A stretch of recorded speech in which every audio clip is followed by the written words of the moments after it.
आज मैं देश की आम जनता को प्रणाम करते हुए अपनी दिल की बात कुछ कहना चाहता हूँ। आज देश की हालत को देखते हुए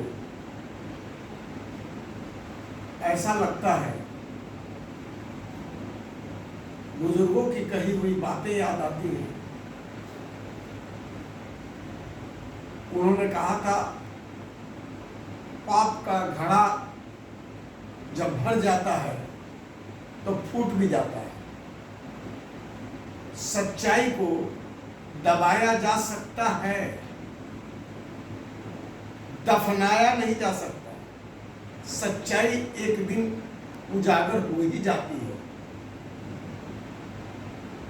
और ये भी कहा था बुजुर्गों ने, एक समय ऐसा भी आ जाता है कि लबरा लुच्चा सबसे ऊंचा, यानी जो झूठ बोलता है, लोगों को ठगता है, पैसा उसकी जिंदगी का सब कुछ है, वो पैसे के लिए कुछ भी कर सकता है, वो एक दिन बुलंदी पे भी जाता है। आज जब गिरता है तो कोई सहारा नहीं होता है, वो गिर ही जाता है। आज ये देश की जो स्थिति है, सबसे पहले मैं देश की आम जनता के लिए,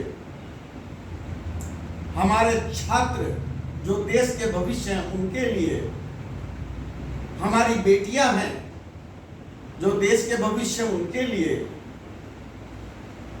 मैं ईश्वर से प्रार्थना करता हूं कि सब सुखी रहें, स्वस्थ रहें और अपनी हक की लड़ाई में विजयी हो। हम उनके साथ हृदय से हैं। अब एक बात याद रखनी चाहिए कि देश की आजादी के लिए हमारे पूर्वजों ने, हमारे वीरों ने तरह तरह की यातनाएं अंग्रेजों द्वारा सही, अपनी जान की कुर्बानी तक दिए, अपना धन दौलत लुटा दिए, तब जाकर के देश आजाद हुआ। जब देश आजाद हुआ तो देश की आर्थिक स्थिति बहुत ही खराब थी, लेकिन हमारे नेताओं ने,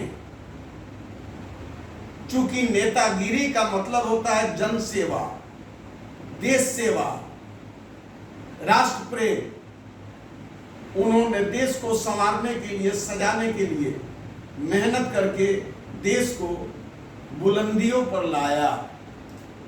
हमारे वैज्ञानिकों ने मेहनत करके, रिसर्च करके अनेकों मिसाइल, अनेकों हथियार बनाए अपनी सुरक्षा के लिए। आज पूरी दुनिया जानती है। लेकिन 2014 से क्या हुआ?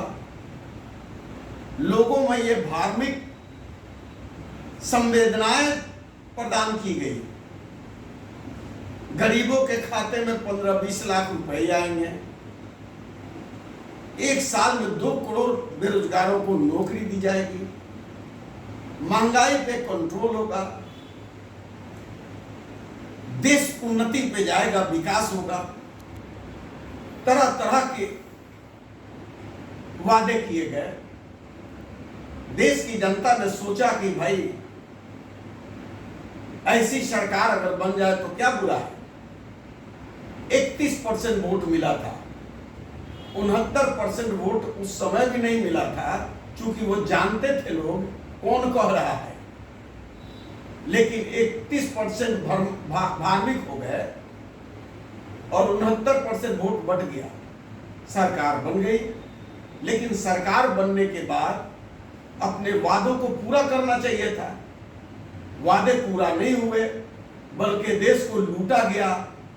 देश का पैसा विदेश अपने दलालों द्वारा भेजा गया। गलत गलत लोग, अपराधी लोगों को मंत्री बनाया गया। दंगे फसाद खूब कराए गए। हिंदू मुसलमान खूब हुआ। निर्दोषों की हत्याएं हुई। गुजरात के वाकयात और पूरे देश की वाकयात पूरी दुनिया जानती है। विदेश के लोग सोचते हैं कि हिंदुस्तान के लोग इतने धार्मिक कैसे हो जाते हैं।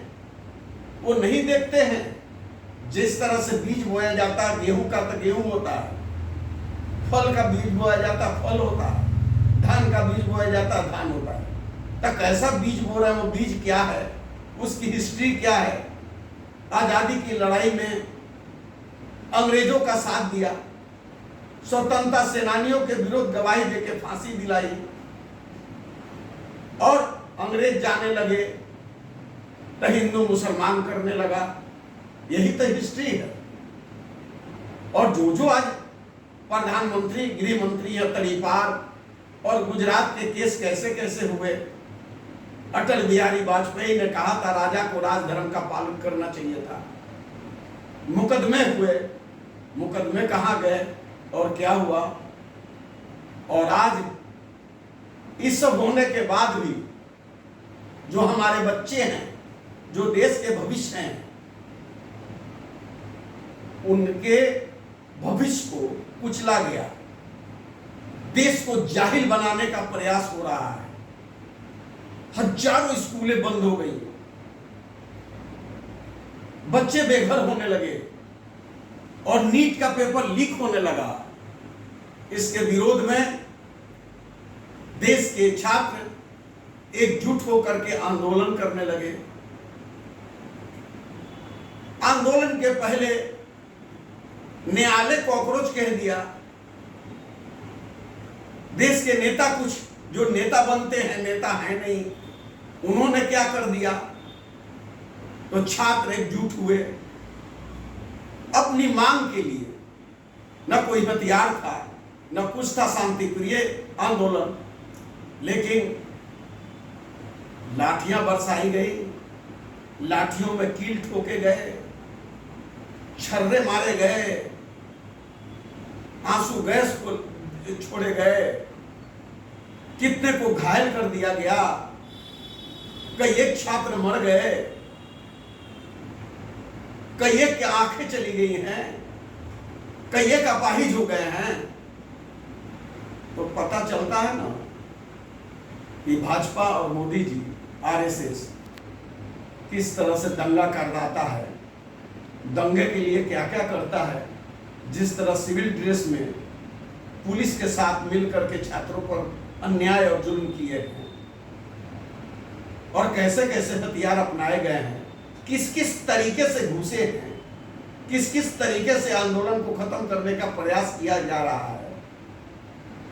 यह समझ में आ रहा है ना कि दंगा फसाद किस तरह से भाजपा कराती है, कौन कौन सा षड्यंत्र अपनाती है, किस तरीके से प्रचार प्रसार करती है। सब देश के लोग जान गए, अब जगना होगा। उठो गरीबों और मजदूरों, उठो गरीबों और मजदूरों, अपनी ताकत को पहचानो। हुए बहुत दिन तुमको सोते, यह भारतवर्ष तुम्हारा है, किसी के बाप का नहीं है जो मनमानी करे। इसलिए हम सब देश के छात्रों के साथ हैं, हमारे बच्चे हैं, देश के भविष्य हैं, हमारी बेटियां भविष्य हैं। उनकी सुरक्षा के लिए हम अपने जान की आहुति देने को भी तैयार हैं, उसमें कोई दिक्कत नहीं है। जय हिंद, जय भारत।